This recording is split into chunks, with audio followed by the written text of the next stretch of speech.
Hello everyone, आप सभी का स्वागत है हमारे YouTube channel CG study exam में। आज की इस वीडियो में हम देखेंगे छत्तीसगढ़ शिक्षक पात्रता परीक्षा 2026 सीजी टीईटी 2026 का सेट नंबर 4 देखने वाले हैं। इसमें हम देखेंगे बाल विकास एवं शिक्षा शास्त्र के मोस्ट इम्पॉर्टेंट एमसीक्यू। यदि आप हमारे चैनल पे न्यू हैं तो चैनल को सब्सक्राइब करके बेल आइकन प्रेस करें ताकि आपको इस प्रकार के वीडियो सबसे पहले मिल सके और आप अपनी एग्ज़ाम की तैयारी अच्छे से कर पाएँ।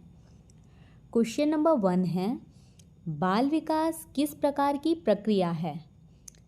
संयोगात्मक, क्रमिक, रुक रुक कर, अनियमित। राइट आंसर है ऑप्शन नंबर बी, क्रमिक। बाल विकास किस प्रकार की प्रक्रिया है? क्रमिक प्रक्रिया। व्याख्या है, विकास धीरे धीरे चरणों में आगे बढ़ता है, अचानक परिवर्तन नहीं होता है। विकास क्या होता है? धीरे धीरे होता है, एकदम से नहीं होता है। इसका पीडीएफ आपको हमारे टेलीग्राम चैनल पे मिल जाएगा। क्वेश्चन नंबर 2 है, प्रॉक्सिमल डिस्टल सिद्धांत किससे संबंधित है? सीखना, नैतिक विकास, शारीरिक विकास, सामाजिक विकास। राइट आंसर है ऑप्शन नंबर सी, शारीरिक विकास। प्रॉक्सिमल डिस्टल सिद्धांत किससे संबंधित है? शारीरिक विकास से। इसका अर्थ है शरीर का विकास अंदर से बाहर की ओर होता है। क्वेश्चन नंबर 3 है, सीखने में सबसे महत्वपूर्ण भूमिका किसकी होती है? दंड की, अनुभव की, भय की, जन्मजात क्षमता की। राइट आंसर है ऑप्शन नंबर बी, क्या है? अनुभव की। सीखने में सबसे महत्वपूर्ण भूमिका किसकी होती है? अनुभव की। क्या है? सीखना अनुभवों तथा वातावरण के संपर्क से होता है।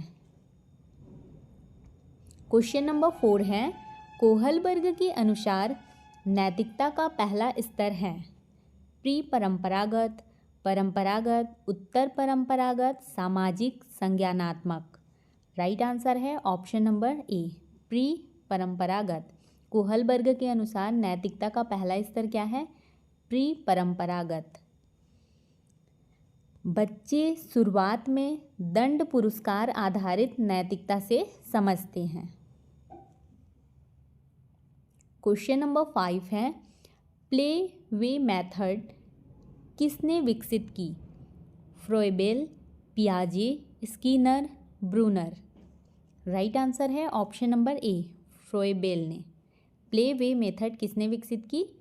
फ्रोइबेल ने। फ्रोइबेल ने खेल आधारित शिक्षण का समर्थन किया। है, मानसिक आयु व कालानुक्रमिक आयु का अनुपात क्या कहलाता है? IQ, EQ, SQ या फिर DQ। राइट आंसर है ऑप्शन नंबर ए, क्या है? IQ। मानसिक आयु व कालानुक्रमिक आयु का अनुपात कहलाता है IQ। यहाँ पे व्याख्या में दिया हुआ है IQ equal to mental age upon chronological age multiply 100। ये क्या है? ये IQ निकालने का फॉर्मूला है। मेंटल एज है मानसिक आयु, क्रोनोलॉजिकल एज क्या है? कालानुक्रमिक आयु, उसको 100 से गुणा कर देते हैं तो IQ निकल आता है। क्वेश्चन नंबर 7 है, सीखने में अंतर्दृष्टि का प्रयोग किसने बताया? Thorndike, Kohler, Pavlov, Skinner. Right answer है ऑप्शन नंबर बी, क्या है? कोहलर।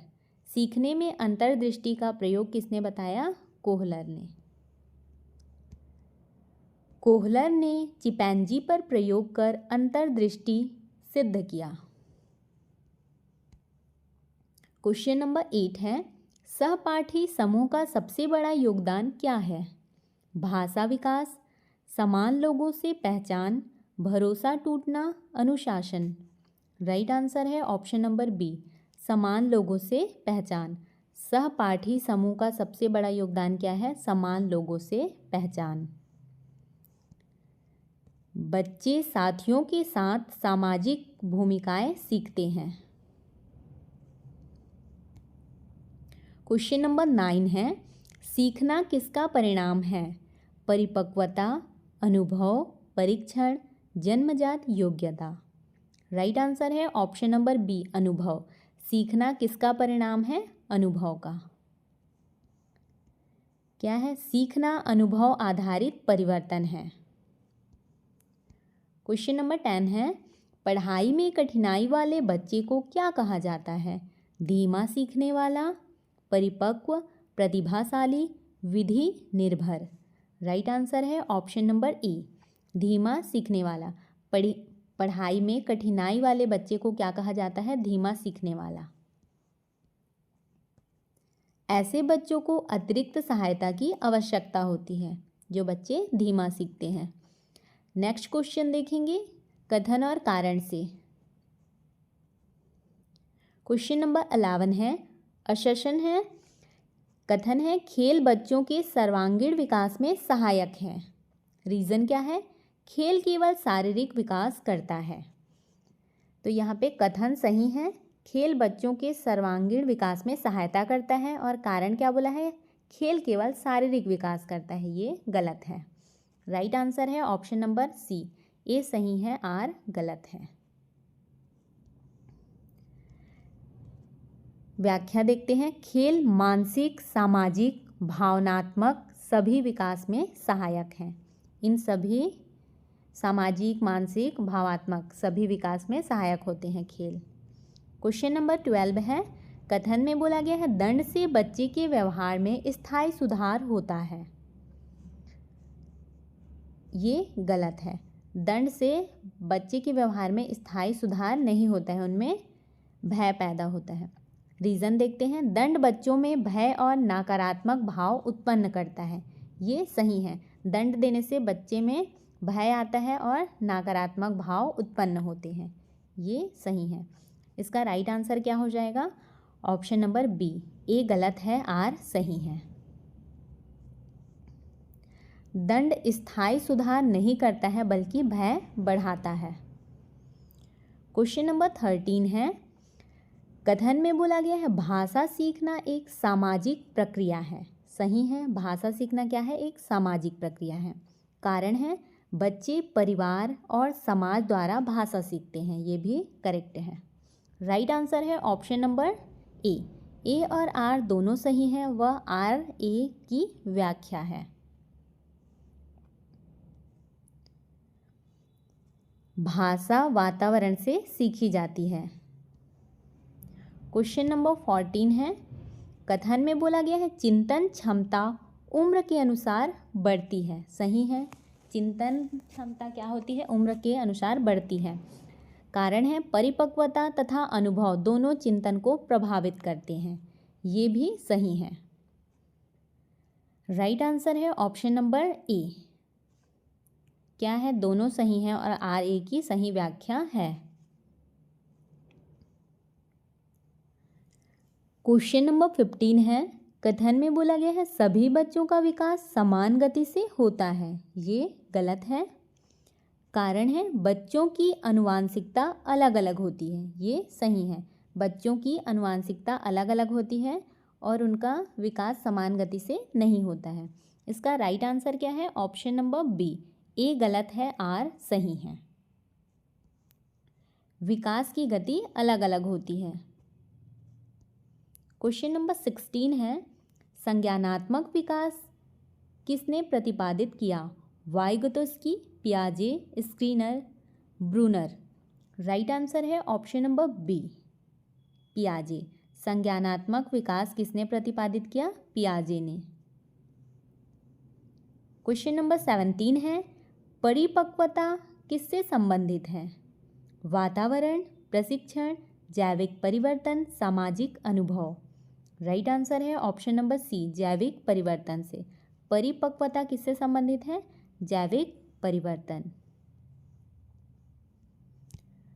क्वेश्चन नंबर 18 है, जोन ऑफ प्रॉक्सिमल डेवलपमेंट किसका सिद्धांत है? पियाजे, एरिक्सन, वाइगोत्स्की,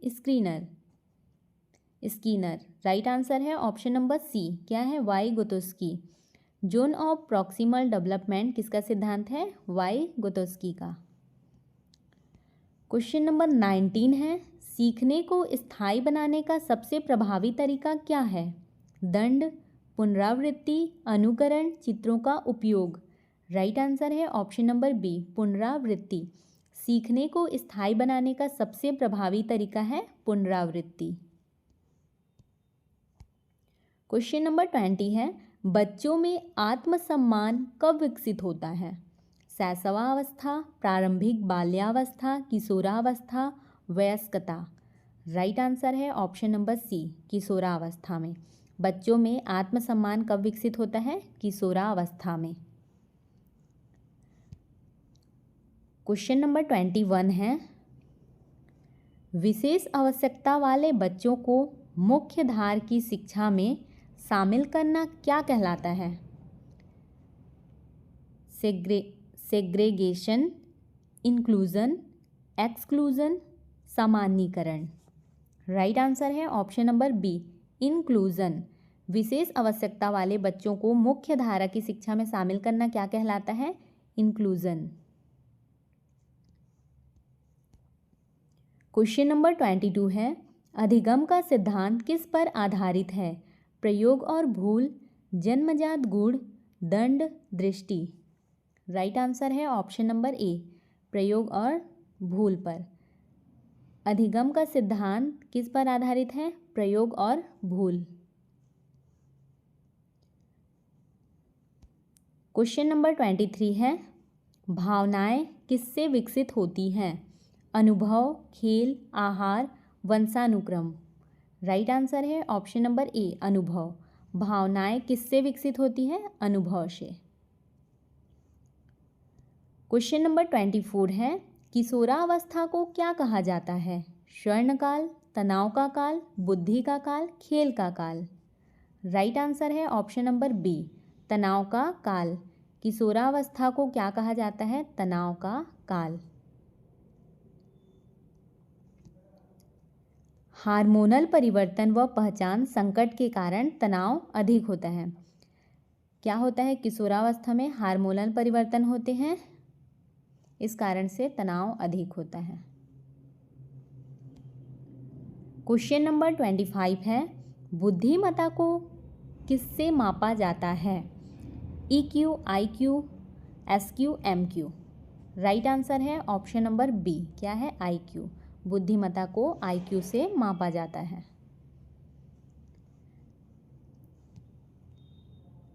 क्वेश्चन नंबर 26 है, पियाजे के अनुसार कॉन्क्रीट ऑपरेशनल स्टेज किस उम्र में होती है? 0 से 2 वर्ष, 2 से 7 वर्ष, 7 से 11 वर्ष या फिर 11 से 16 वर्ष। इसका राइट आंसर है ऑप्शन नंबर सी, 7 से 11 वर्ष। पियाजे के अनुसार कॉन्क्रीट ऑपरेशनल स्टेज किस उम्र में होती है? 7 से 11 वर्ष की उम्र में। क्वेश्चन नंबर 27 है, शिक्षक का प्रमुख कार्य क्या है? अनुशासन देना, दंड देना, अधिगम को सुगम बनाना, केवल पाठ पढ़ाना। राइट आंसर है ऑप्शन नंबर सी, अधिगम को सुगम बनाना। शिक्षक का प्रमुख कार्य क्या है? अधिगम को सुगम बनाना। क्वेश्चन नंबर 28 है, सहकारी अधिगम में बच्चे अकेले काम करते हैं, समूह में काम करते हैं, शिक्षक पर निर्भर रहते हैं या फिर किताबें याद करते हैं। राइट आंसर है ऑप्शन नंबर बी, क्या है? समूह में काम करते हैं। सहकारी अधिगम में बच्चे क्या करते हैं? समूह में काम करते हैं। क्वेश्चन नंबर 29 है, बच्चों में रचनात्मकता बढ़ाने का सबसे अच्छा तरीका? याद कराना, स्वतंत्र गतिविधियाँ, दंड, नकल। राइट आंसर है ऑप्शन नंबर बी, स्वतंत्र गतिविधियाँ। बच्चों में रचनात्मकता बढ़ाने का सबसे अच्छा तरीका क्या है? स्वतंत्र गतिविधियाँ। क्वेश्चन नंबर 30 है, मूल्यांकन का मुख्य उद्देश्य क्या है? दंड देना, सीखने को सुधारना, परिणाम घोषित करना, कक्षा के कमजोर छात्रों को अलग करना। राइट आंसर है ऑप्शन नंबर बी, सीखने को सुधारना। मूल्यांकन का मुख्य उद्देश्य क्या है? सीखने को सुधारना। इसका PDF आपको हमारे टेलीग्राम चैनल पे मिल जाएगा। यदि आपको हमारी यह वीडियो हेल्पफुल लगी हो तो वीडियो को लाइक करें, चैनल को सब्सक्राइब करें और अपने दोस्तों के साथ शेयर करें।